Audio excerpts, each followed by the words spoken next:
beautiful the world might be. Sing a song of kindness, an endless call to all. Most gorgeous, priceless reward. Come join our hands together. Help others learn how to fly. Yung bukal sa puso po, Father, yung wholeheartedly yung paglilingkod, yung parang yung bukal, yung spring, gusto mo talagang gawin yung bagay na hindi ka pinipilit, yung gusto mo talagang gawin. Kasi pag napipilitan ka kasi parang yung mga gagawin mong bagay hindi magiging maganda ang kalabasan. To touch the deepest part of life,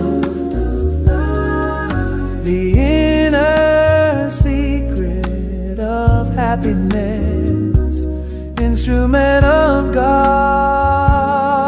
who is divine. Power and might lies in your hand. Bukal sa puso. Mga kapatid, ito po ang napili nating pamagat sa linggong ito. The 13th Sunday in Ordinary Time, bukal sa puso. Bakit naman ito ay napili nating pamagat?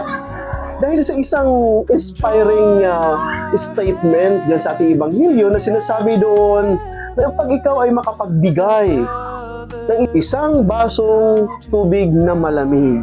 At yan ang paglilinilayan natin mga kapatid. And again, welcome to the Music of the Gospel Sunday Reflection. Sa patuloy niyong pagbabahagi at nagbabahagi, nagla-like, nagkukomento sa Music of the Gospel Sunday Reflection sa samting pamamaraan. Tayo din po ay nagbibigay tubig na malamig na ito ay pinapadaloy natin dahil ito ay bukal sa ating puso. Mga kapatid, ang napili din po natin ngayong awitin, the Music of the Gospel song ay walang iba ang sarili kong composition. Sing a song of kindness, an endless call to all. Most gorgeous, priceless reward. Come join our hands together. Help others learn how to fly. Ang pagbibigay naman natin ng tubig na malamig, pag ito ay galing sa ating mga puso, bukal sa ating mga puso, ito ay dumadaloy sa kabutihan natin na binabahagi natin sa ating mga kapatid. At yun nga, ang hamon dito sa Song of Kindness, o Sing a Song of Kindness, ay sa pagbabahagi natin, sa pagiging generous natin, o pagiging mabuti natin sa kapwa natin, ay dumadaan din po tayo sa isang sinasabi ito. Full of turns and crossroads, how difficult it might be, knowing it's called for a purpose. Sa ating lahat, welcome to the Music of the Gospel at welcome din po sa aking maging kabahagi ngayon dito sa Bukal ng Buhay sa Pagnilay-nilay. Ang aking pamangkin naman din ay kagraduate lang po niya at naghihintay siya ngayon, nag-review siya ngayon para sa kanyang board examination. At again, sa kanya po, siya din po ay bukal sa kanyang puso ang paglilingkod sa mga kabataan, lalong-lalo na nung siya ay nag-aaral dahil siya ay isa sa mga leader ng kanyang school, sa kanyang department. Welcome, Karel. Thank you po, Father. Thank you po. Ano po masasabi mo ngayon, Karel, sa pangalawang pagkakataon na ikaw ay maging bahagi ngayon sa Music of the Gospel Sunday Reflection? At by the way, nandito din po ako sa bakasyon ngayon at itong background ngayon, makikita natin, dito lang ito sa second floor ng bahay namin at dito ako nagpapahinga palagi sa lugar na ito, Liloan, Southern Leyte. Karel, once again, welcome sa Music of the Gospel Sunday Reflection. At nagpapasalamat po ako dahil inimbitahan niyo po ako ulit dito. At bilang isa yung kabahagi sa pag-spread po ng words po. At ito din po ay isang karangalan din po ko lang, no? Tawag ko sa kanya ay lang, isang pagmamahal, no? Ay na-inspire din po ko sa buhay mo kung paano mo pinapahalagaan itong paglilingkod mo sa mga kabataan, sa ating mga kabataan ngayon na nangailangan din po ng inspirasyon, no? Pusong may bukal na hanggang ipapadaloy ang kung anumang mayroon sila sa ating mga kapatid natin, lalong-lalo sa mga kabataan, lalo sa panahon natin ngayon na pakinggan lamang natin lang yung nangyayari nga sa Tacloban, sa iba-ibang lugar, no? May iba-ibang school na may mga hindi natin inaasahan na nangyayari.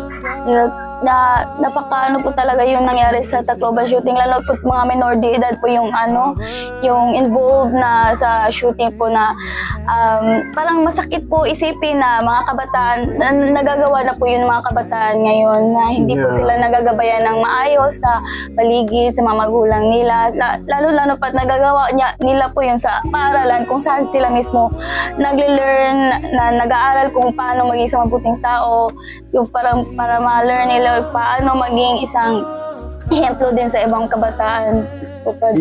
Alam mo lang, napaka-appropriate itong ating paglilinilayan ngayon, yung bukal sa puso, no? At nais nating tatalakay pagnilay-nilayan nito ay ang Ebanghelyo ay ayon sa Ebanghelyo ni San Mateo chapter 10 verses 37 to 42. At bakit nasasabi ko itong magandang pagnilay-nilayan natin lang? Dahil yun nga, sa isang sitwasyon, pagtawag ng Diyos sa atin maging kanyang alagad, no? Maging kanyang alagad, at sa pagiging alagad natin, kung anong klaseng alagad na tatahakin natin, no? Napaka-clear doon yung pagtawag. At kung titingnan natin sa napakasimpleng pag-intindi sa pagiging isang disipulo ay yung pagiging estudyante. Talagang huhubugin mo yung sarili mo sa pagiging estudyante para matuto ka sa mga bagay na kanais-nais para naman pag matapos ka sa pag-aaral mo, hindi ka na matatakot sa pagharap ko ng mga hamon sa buhay dahil ito ay naranasan mo na.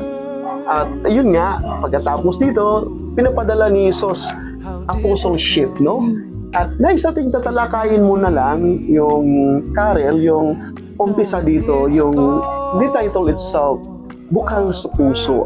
Yung bukal sa puso po, Father, yung wholeheartedly yung paglilingkod, yung parang yung bukal, yung spring, gusto mo talagang gawin yung bagay na hindi ka pinipilit, yung gusto mo talagang gawin. Lalo na sa paglilingkod, dapat na kapag maglingkod ka, dapat ang unang pinaprioritize mo yung dapat mahal mo yung trabaho, mahal mo ang pagpili ng gusto mo, ay mahal mo ang mga ang mga activity na gagawin mo, kasi pag napipilitan ka kasi parang yung mga gagawin mong bagay ay hindi magiging maganda ang kalabasan ko. Wow, napakaganda yon. Pag hindi ito bukal sa puso, yung paglilingkod mo, pagbibigay mo, surely hindi maganda ang kalalabasan dito. At napakaganda din pong tinitingnan natin, pag ang isang bagay pinaglingkuran mo na hindi bukal sa puso, hindi galing sa puso, dali kang mapapagod, madali kang mag-give up. Ngunit pag ito ay galing sa puso, kahit ano pa mang mangyayari, kahit ano pang mga hadlang dyan, malalampasan mo ito dahil ito ay bukal sa puso.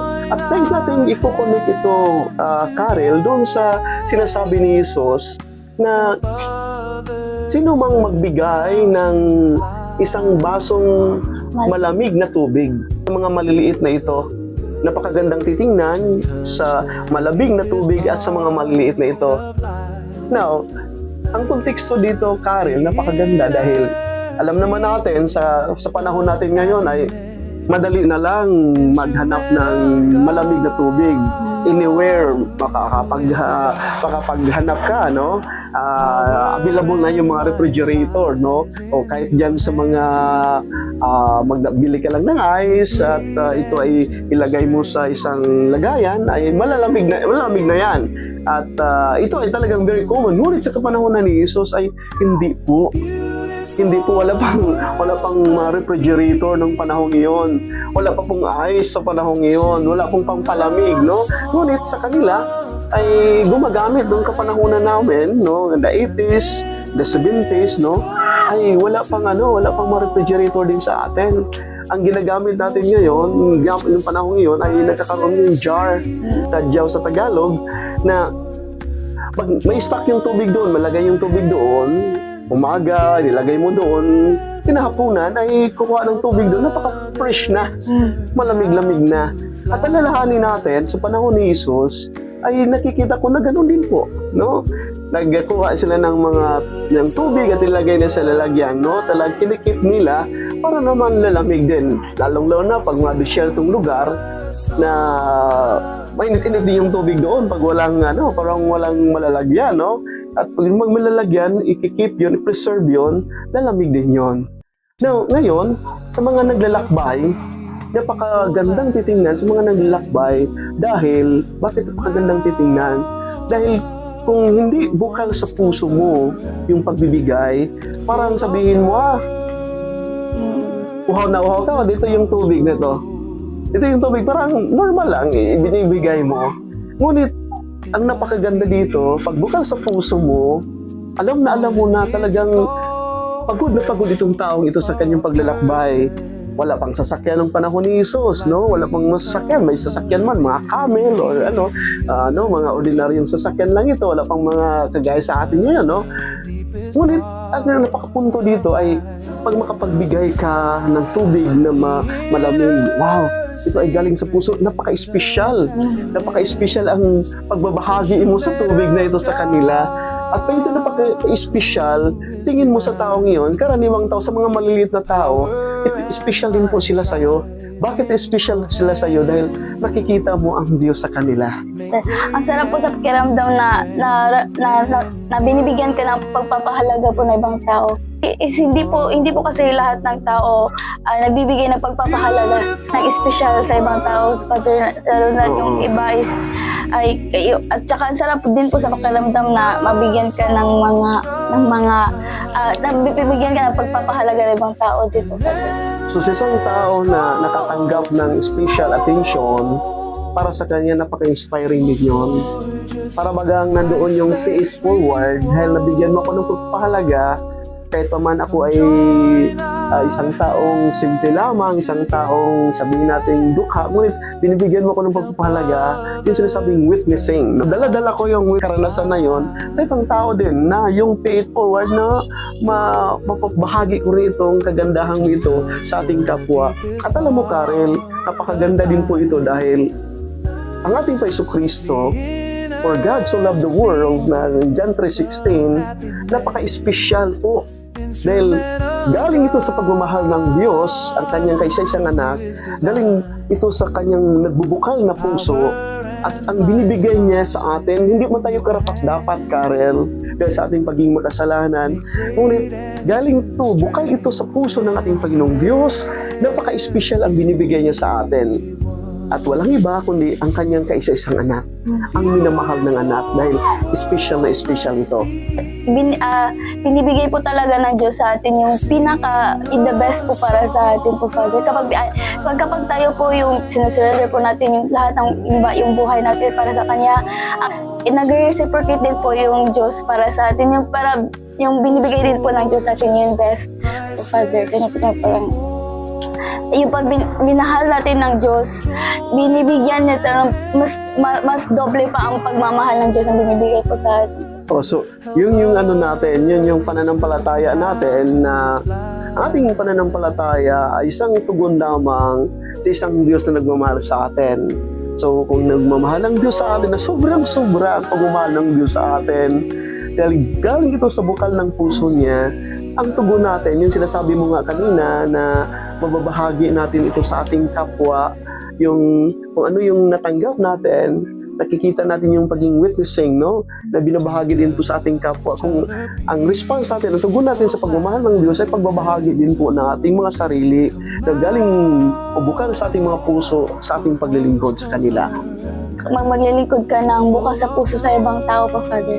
Yung tingin din po ng ibang tao sa'yo is mabibigyan ka din nila ng pagmamahal, pagpapahalaga kasi ganun kasi nga inibigyan mo sila ng pagpapahalaga din at bukas sa puso din yung pagbibigay mo sa kanila ng mga pagpapahalaga. Napakahalaga po to, Karel, ano?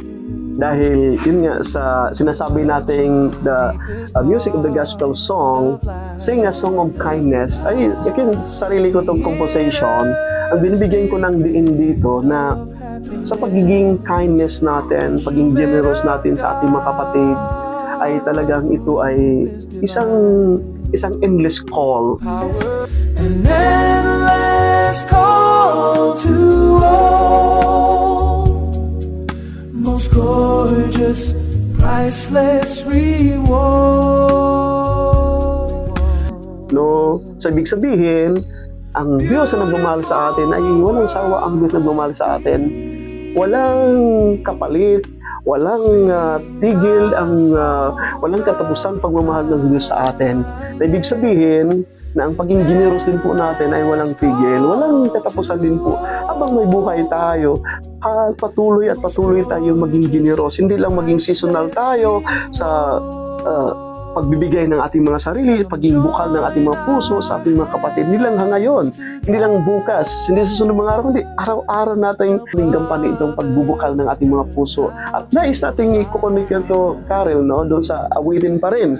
At sinasabi ng awitin ito na sa kindness natin, kagaya din po ito ng pagiging disciple at pagiging apostle.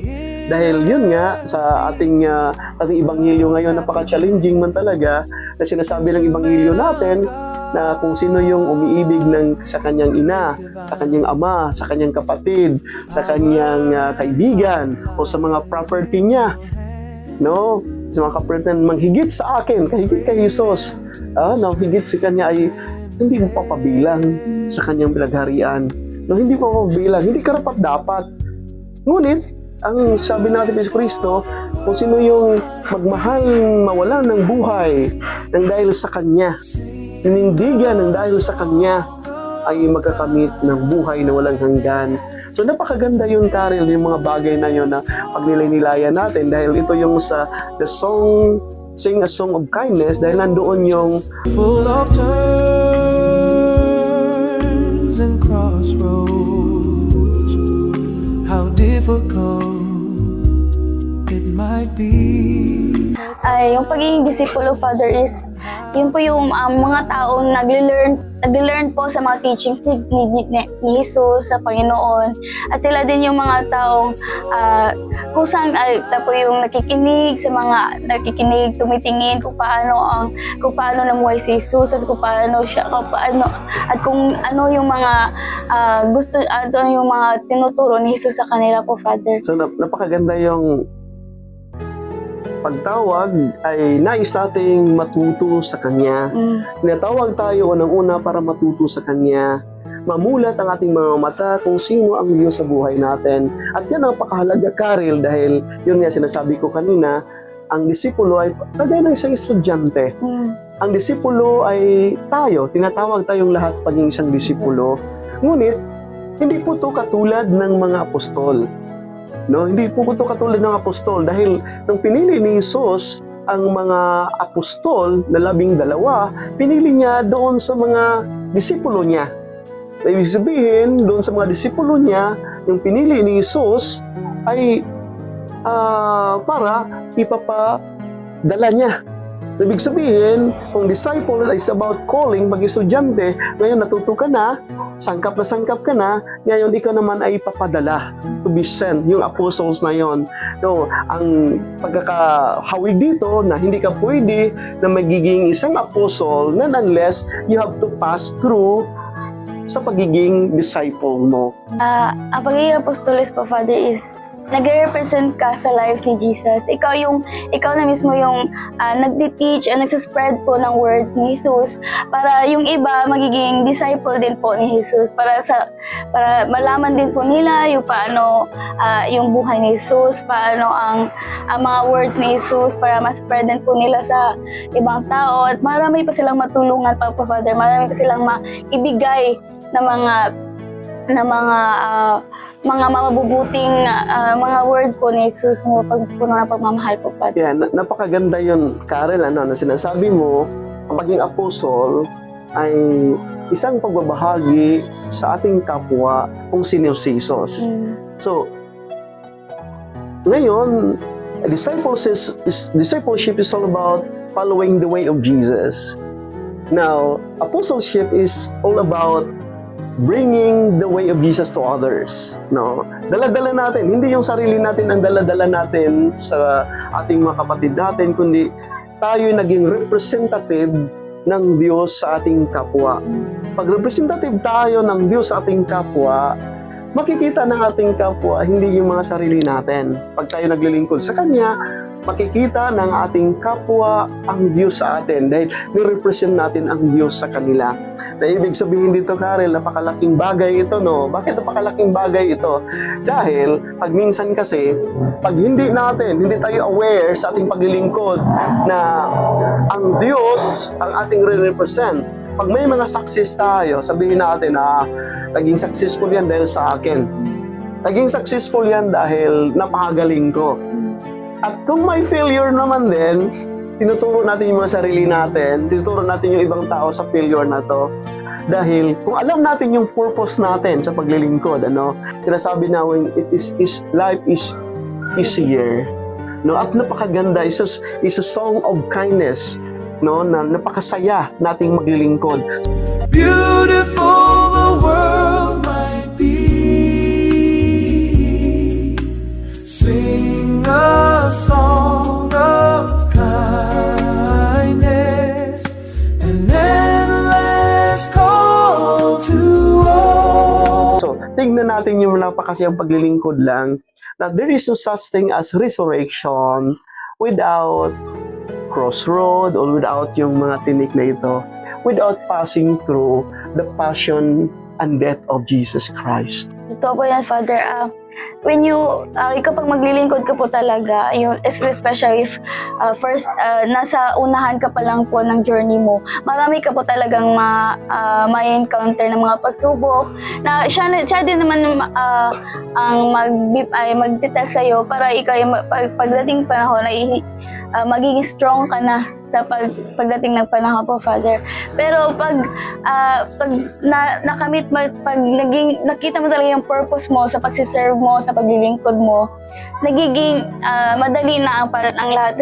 Dahil alam mo na yung purpose mo, yun yung goal mo sa life mo, Father. Yan po talaga, madali na ang lahat.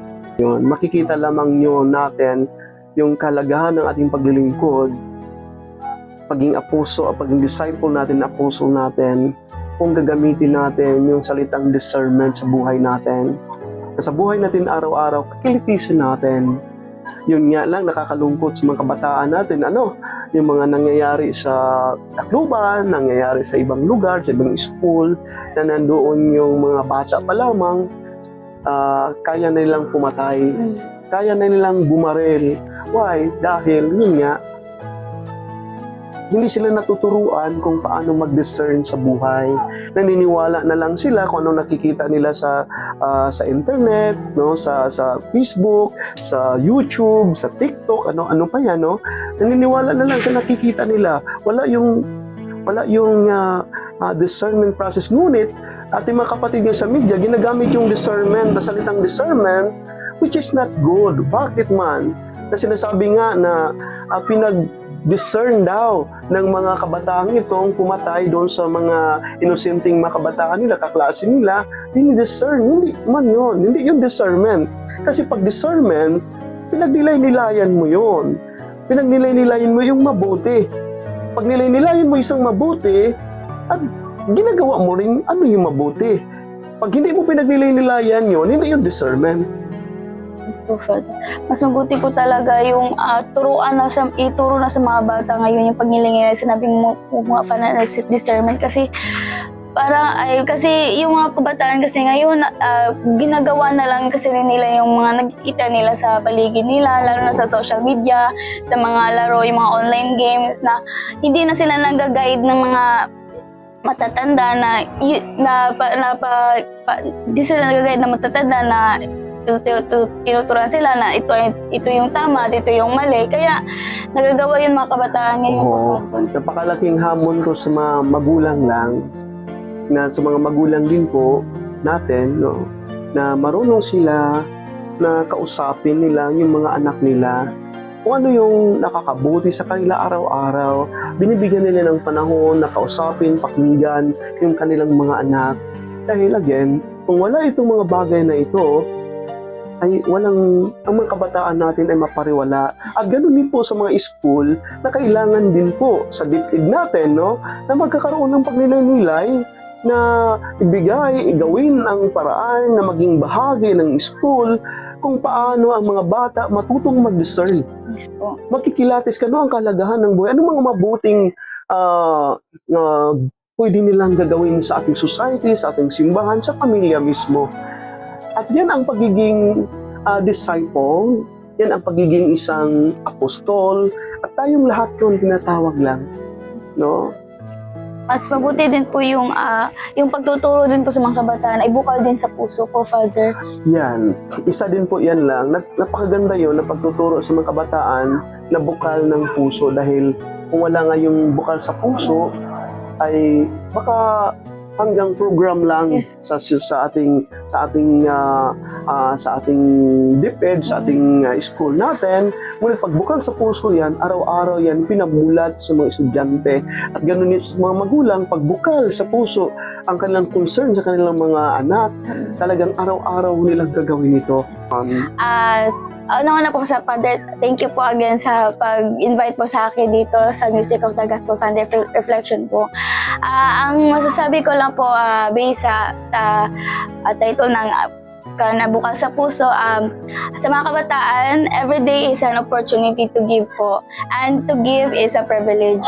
Kaya sana i-instill po natin sa mga araw-araw natin na ang paggawa ng mabuting asal sa araw-araw ay isang hakbang upang ang ating mundo ay maging isang masaya at peaceful na mundo po, Father. Kaya salamat, Karel, sa pagkakataong ito na ating kabahagi sa Music of the Gospel, sa bukal mong puso na binabahagi sa ating mga kapatid. The Music of the Gospel, Sunday Reflection, the Father, the Son, and the Holy Spirit. Amen. To touch the deepest part of life.